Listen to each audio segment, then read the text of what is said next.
studying a PhD in architecture here at Penn State. I also did my master's in architecture at Penn State as well. I wanted to go to Europe, but then me and my fiance of that time, husband of now, we applied to US because he really wanted to come to the US. We applied for US, and then we got fully funded from Penn State, so that's why we came. But there are like multiple examples of getting a visa and then getting a single entry visa, and then, you know, family members, well, you know, parents get old or like grandparents get old. Stuff happens to them, so, and they can't go back, you know, so yeah, I mean, but I was fortunate to not have those problems. For nationalities that are not from third world countries, I could say it's much smoother. So they will get the visa immediately, and then, you know, like in a couple of days, and they can come back. But for third world countries like Iran, it's a matter of luck. If you will get your visa without clearance, that clearance process that might take even a year. I don't know anyone who could not make it here at the end. People have struggled a lot. I know people who have struggled a lot to get visas. So they got rejected the first time that they went for the visa interview. They got rejected the second time, third time, and finally the fourth time they were able to make it. So ultimately they made it, but it was like they went through a lot to get the visa. I've heard of students that just, you know, they have a job offer, they have everything lined up, but they cannot overcome this visa process. Why? Because they're coming from the wrong country. Is there such a thing as a wrong country? They come from a place that somebody may high label as a no-go zone, and next thing you know, their life is just completely turned around. A lot of foreigners, we have this common pattern. They're foreigners that have it way harder than we did, right?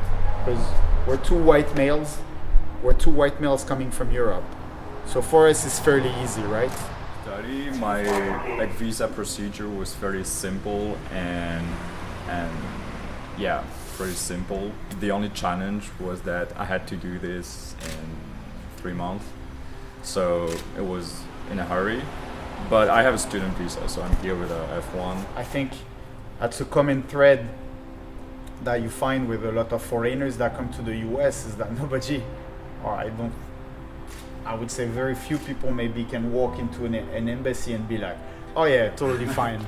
I was gonna get my visa. I was just like, I'm like super relaxed. You some part of randomness in the process. Absolutely, that is scary. Yeah. That is like a celebratory process when you get it.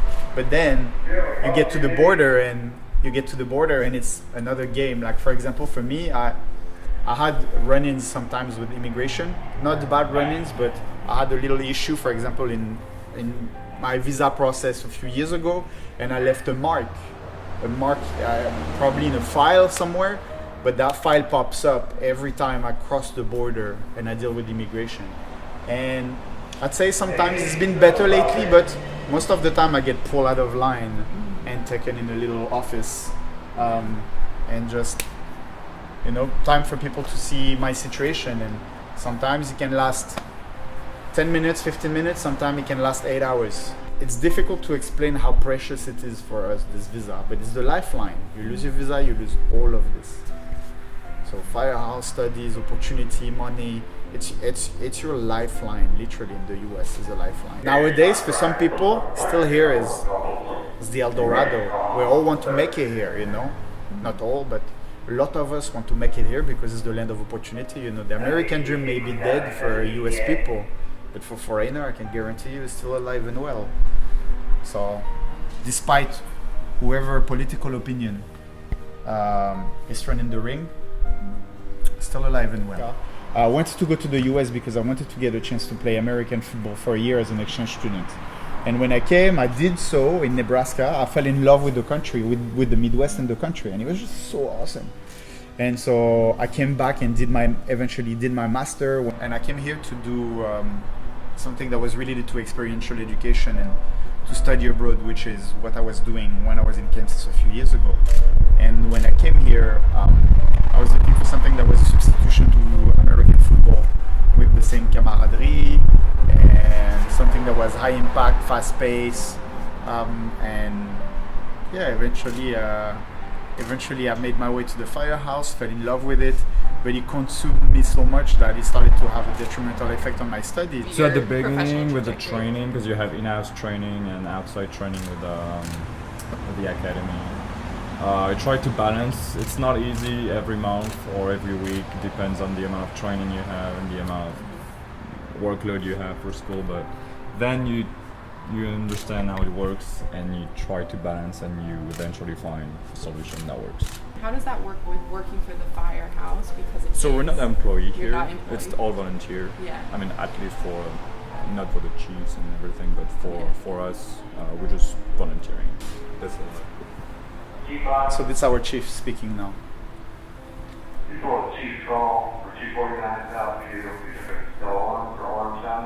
So what's happening is every firehouse has a specific tone, but we hear them more here.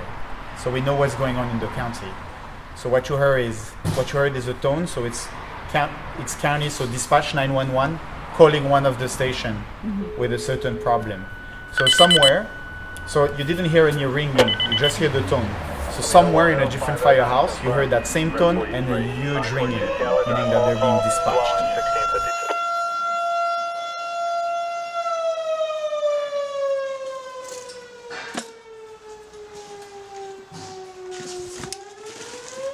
Here in the fire station, we're not seen as a student. We're not really seen as a foreigner, as somebody coming from outside. We're seen as a volunteer firefighter, as everybody else. There's no difference between a random college citizen, American citizen here coming to volunteer and me. A lot of people have said that lately that they are refusing a lot of people visa lately. Before I came to Penn State, I couldn't get into university from Nigeria, so I went to a school in Utah. So that was another thing, me actually going through a high school, so that was something. I still had that and I was able to use that to come to Penn State. The process of renewing my visa is make sure my passport is on the right time, like it hasn't expired. I try my best and be honest as possible. Be honest as possible. Don't try and make up any story. Tell them your reason. Tell them every single thing. Don't leave any detail out. And sure to have your student ID to prove to them you're studying and you need to go back and finish studying. And while you're also doing that, I say pray you have a nice person there that will understand your situation and wouldn't try to look at you and be like you're lying or anything, because a couple of people have had that problems.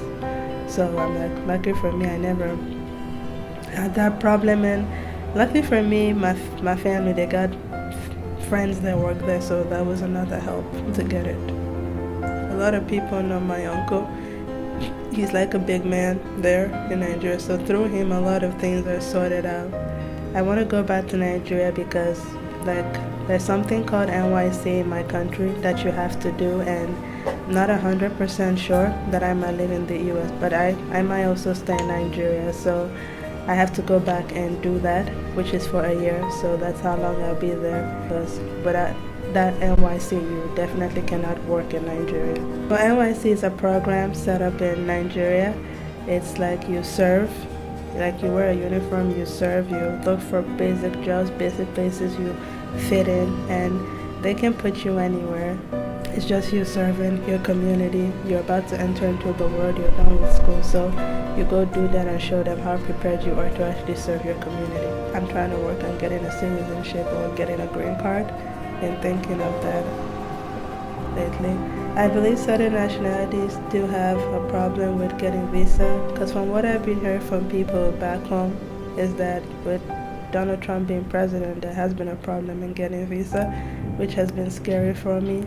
I mean, all these other people, depends on what country they're from and how he sees their country. Because I think this is some problems that's been happening in my country. He sees my country as threatening. Because I know a couple of years ago, a certain guy trying to bomb a U.S. airline, and it kind of made the country look bad. So people kind of saw Nigeria as a bad place because of that. What that guy did, I know it scared a lot of people, but not all of us are like him. And Yeah, we do have our ups and downs. There are some cruel people there. I can agree to that, but it's not all of us that are ready to cause harms, and really wish that aspect would change soon so that they can stop looking at us as a terrorist country. Look at us as more as a good country.